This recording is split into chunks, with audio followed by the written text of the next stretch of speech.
I sat in the dim light of my studio apartment, clutching a phone that felt like a lead weight. My father's voice was a serrated blade over the line, cutting through 28 years of suppressed hope. My dad gave my brother $500,000 and gave me nothing but "you are the failure." So I stopped calling them. 2 years later, my brother drove past my property and called Dad screaming, "You need to see this." My knuckles turned white against the plastic. He did not even argue. The radiator hissed a lonely, rhythmic tune in the corner of the small room. I watched a single bead of sweat roll down the side of my lukewarm coffee cup. Tyler was always the golden investment, while I was just a bad debt they were forced to carry. Dad did not see my late nights or my growing client list. He only saw the lack of a corporate title and a white picket fence. The silence that followed his final insult felt like a permanent eviction notice. I spent the next 6 months working until my eyes burned and my fingers cramped. Every logo I designed and every brand I built was a stone in a wall I was raising against them. I stopped checking their social media feeds and ignored every holiday text. My bank account began to grow with a quiet, steady heat. I traded my cramped apartment for 5 acres of raw, untouched timberland in the deep woods. I wanted a place where their voices could never reach me. Construction was a brutal teacher of wood, sweat, and stubbornness. I spent my weekends hauling lumber and driving nails into the skeletal frame of a cabin that defied their expectations. My girlfriend, Sarah, held the flashlight while I wired the solar array under a canopy of ancient fir trees. We created something beautiful out of gravel and grit. The structure was small, efficient, and entirely paid for by my own hands. I finally felt a strange, cold sense of peace. I had become a ghost to my own blood. The peace shattered on a Tuesday afternoon when a familiar black SUV slowed down on the gravel road. I stood on my porch, hammer in hand, as Tyler stepped out into the clearing. He looked at the hand-hewn beams and the expansive glass windows with a face full of disbelief. He pulled out his phone, his hands shaking as he dialed our father. I could hear him shouting into the receiver about land and hidden wealth. He looked at me like I had stolen his birthright. My father's truck roared into the driveway 30 minutes later, kicking up a thick cloud of dust. He climbed out and stared at the property, his mouth slightly open in a rare display of shock. He touched the cedar siding as if looking for a crack in the facade. I did not move to greet him or offer a seat. The power had shifted in the quiet shadows of the forest. He looked at me, and for the first time, I saw genuine fear in his eyes. Robert's fingers traced the rough grain of the cedar siding. He looked like a man trying to solve a puzzle that had suddenly changed its shape. "How did you pay for this, Jimmy?" His voice cracked with a strange, low frequency. I adjusted my grip on the heavy steel hammer. I did not offer him a drink or an invitation to step inside. Tyler paced the gravel driveway like a caged animal. He had nothing, Dad. He was eating cold noodles in a closet. I watched the frantic movement of his eyes. "I built it with the respect you never gave me," I said. Robert flinched as if the words were physical blows. Sarah stepped out from the shadows of the porch. She held a stack of legal documents. "We own this together, Robert. Jimmy is the majority shareholder of his own life now." Robert reached into his coat and pulled out a leather checkbook. "Let me help you finish the interior. Name your price, son." I stepped forward and gently pushed the checkbook back toward his chest. "Keep it for Tyler. He is the one who still needs your permission to breathe." Tyler's face turned a violent shade of crimson. The rain began to fall in earnest now, soaking through Robert's expensive wool suit. Robert turned back toward his truck without another word. His shoulders were slumped, making him look smaller than the trees surrounding my home. The heavy truck tires churned the wet gravel as Robert and Tyler retreated into the gray mist. I watched their taillights fade until the forest swallowed the glow. Sarah placed a warm hand on my shoulder, her touch grounding me against the residual adrenaline. We stood in the deepening silence for a long minute. The rain tapped a steady rhythm against the metal roof of the porch. I felt a sudden, sharp pang of hollow victory in my chest. Inside the cabin, the air smelled of fresh pine and wood wax. I walked to the kitchen counter and picked up a small, weathered blueprint of our off-grid septic system. It was a humble map of my independence, drawn in my own hand. Sarah started a fire in the cast iron stove, the orange light flickering across the walls. We had built a sanctuary, yet the air felt heavy with the weight of my father's final, desperate look. A sharp, persistent vibration startled me. My phone was buzzing on the counter, dancing across the polished wood. I looked at the screen and saw a notification from a local news outlet. A headline flashed about a massive property development deal falling through in the valley below. I recognized the company name immediately. It was the firm Tyler had bragged about joining last summer. My brother was not just in debt, he was likely facing a total professional ruin. I showed the screen to Sarah, her eyes widening as she scanned the financial details. The project was the anchor for Tyler's mortgage and his standing in Dad's eyes. If that firm collapsed, the $500,000 Dad gave him was essentially gone. It was a black hole of bad timing and poor planning. I looked around my modest kitchen, realizing how fragile their world truly was. Spite felt like a cold, tasteless meal in my mouth. The wind picked up, howling through the tall firs outside. A loud thud echoed from the back of the house, followed by the sound of glass shattering. I grabbed my heavy flashlight and ran toward the bedroom. A large branch had snapped under the weight of the storm, smashing through the window frame. Rain began to pour into our dry sanctuary, soaking the hardwood floor. Nature did not care about my emotional triumphs or my family's failures. Sarah and I worked in frantic silence to cover the broken pane with a thick plastic tarp. My hands were slick with cold water as I hammered a temporary frame into place. The physical struggle pushed the thoughts of Tyler and Robert to the back of my mind. We were fighting to save our home from the elements, just as I had fought to save myself. Every nail I drove felt like a necessary, grounding act of survival. Once the leak was sealed, I sat on the floor, breathing hard. I checked my phone again and saw a missed call from my mother. She never called me unless something was truly broken. I looked at Sarah, who was drying her hair with a towel, her face weary but calm. My father's regret was only the beginning of a much larger storm heading our way. The door to my past was not just open, it was off the hinges. The storm hammered against the reinforced plastic over the broken window. I stared at my mother's name on the glowing screen. Her timing was always a precise surgical strike. I tapped the phone and held it to my ear. "Jimmy, please," she whispered over a background of muffled shouting. "Tyler's house is in foreclosure. Your father is losing everything trying to save him." The revelation felt like a heavy stone dropping into a deep, dark well. Their golden world was finally turning to ash. I looked at Sarah, who was sweeping up the shattered glass from the floor. Her face was set in a hard, protective line. I realized that my mother was not calling to apologize for the years of cold neglect. She was scouting for a new harbor now that their flagship was sinking. "I have my own repairs to handle here," I said. My voice was as steady as the mountain beneath us. The subtext was clear. I was no longer their safety net or their forgotten son. The wind roared, shaking the cabin to its foundation. I walked to my desk and opened a hidden drawer. Inside sat the original deed to the 5 acres and a series of tax documents. I noticed a small, blue envelope wedged at the back. It was a legal notice I had ignored during the frantic construction phase. My heart skipped as I read the sender's address. It was the same development firm Tyler worked for. They had once owned the adjacent lot. A dark realization began to take root. Tyler's firm had planned to build a luxury resort right on my border. That was why they had tried to keep the land unbuildable. My cabin was not just a home. It was a physical roadblock to their $1 billion deal. I checked the map coordinates and saw the overlap. If I stayed, their project could never proceed. This was why Tyler had reacted with such visceral horror. My small victory was actually a massive financial noose around their necks. They were desperate for me to leave. I sat on the edge of the bed, feeling the sudden weight of the house.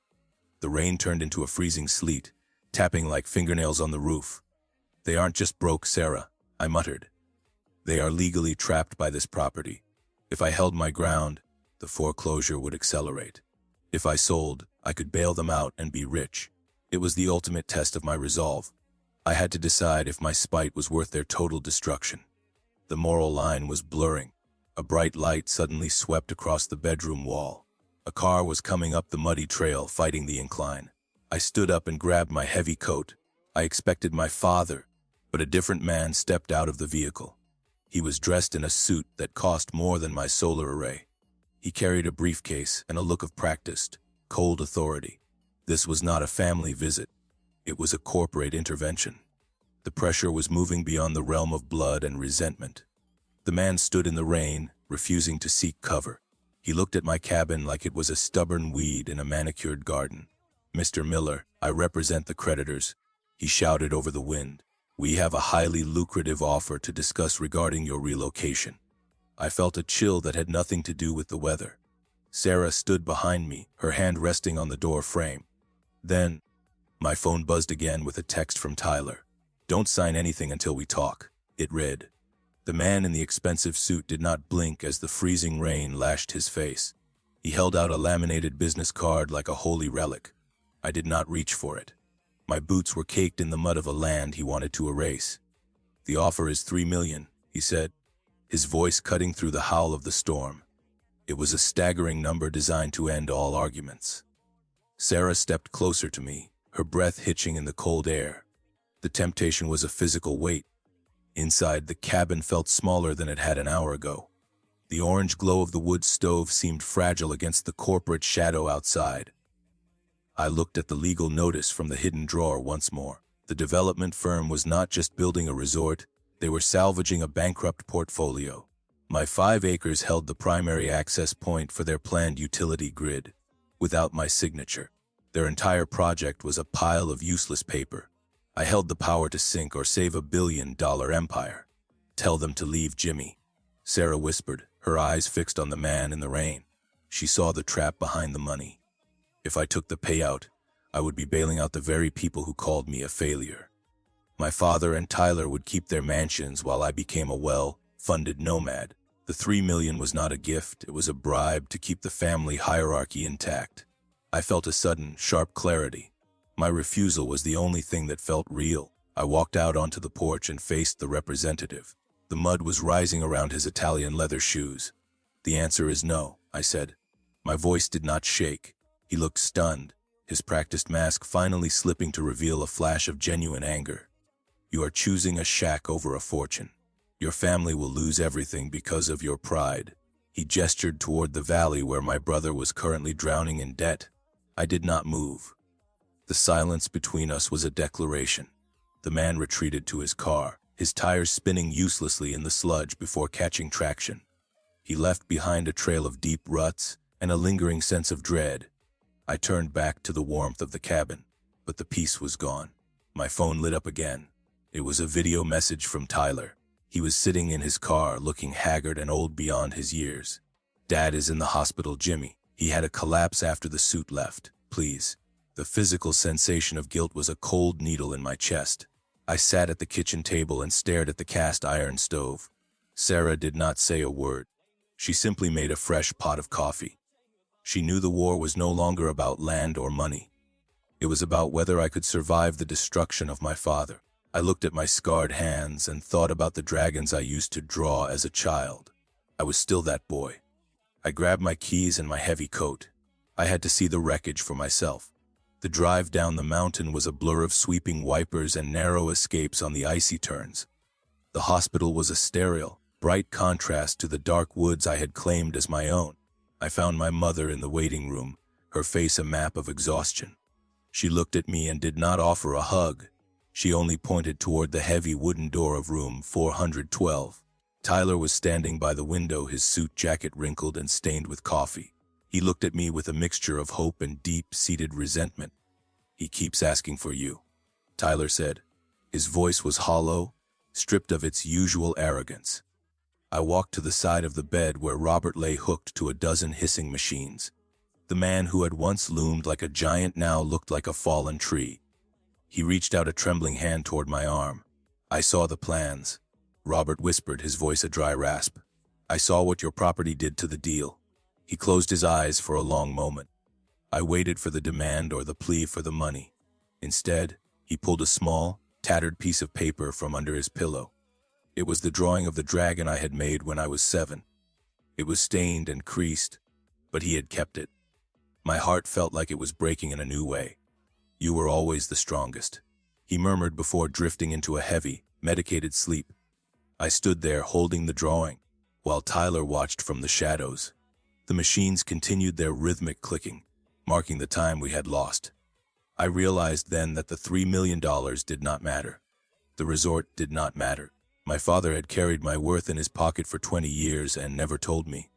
I looked at Tyler and saw a new, darker secret in his eyes. The hospital room felt like a pressurized chamber as the rhythmic hiss of the ventilator filled the silence. I stared at the tattered dragon drawing in my palm, feeling the weight of decades of misunderstanding. Tyler finally stepped forward, his shadow stretching across my father's motionless form. He took out a second mortgage on your childhood home to fund my down payment. Tyler whispered. His voice was a jagged edge of shame. My eyes snapped to his face. The $500,000 was not surplus wealth. It was a desperate, final gamble. This revelation reconfigured everything I knew about our family's crumbling foundations. Dad had not been a king distributing spoils. He was a failing architect trying to buy a legacy he could not build. The $3 million buyout from the resort firm was their only escape from total ruin. If I refused to sign, the bank would take the family home within the month. My independence had accidentally become a death sentence for my mother's security. I looked at the heart monitor's steady green line. The pressure shifted from my pride to her survival. Tyler pulled a thick envelope from his briefcase and set it on the bedside table. The creditors gave me a copy of the deed transition. They found a zoning error from the original land grant. He tapped a specific line on the document with a trembling finger. Because the creek on my property was a protected waterway, the utility grid could never be built anyway. The suit in the rain had been bluffing. The $3 million was not a bribe for access. It was a payout to keep me quiet. I realized then that the development firm was committing massive fraud against their own investors.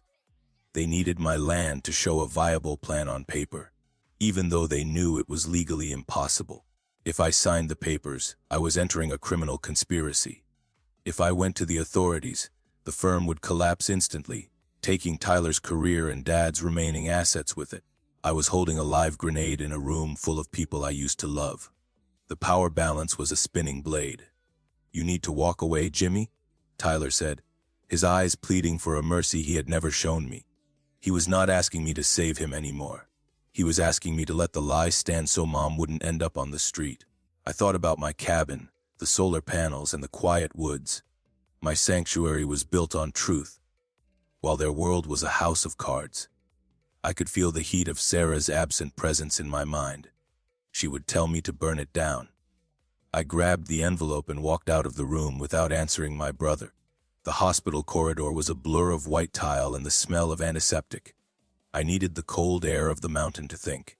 As I reached the exit, my mother intercepted me by the sliding glass doors. She didn't look like the woman who had ignored my birthdays. She looked like a prisoner waiting for a verdict. "Did he tell you about the house?" she asked. I simply nodded. Her silence was a heavy confession. The drive back up the mountain was a test of my nerves against the black ice. Every turn felt like a metaphor for the choices I had left.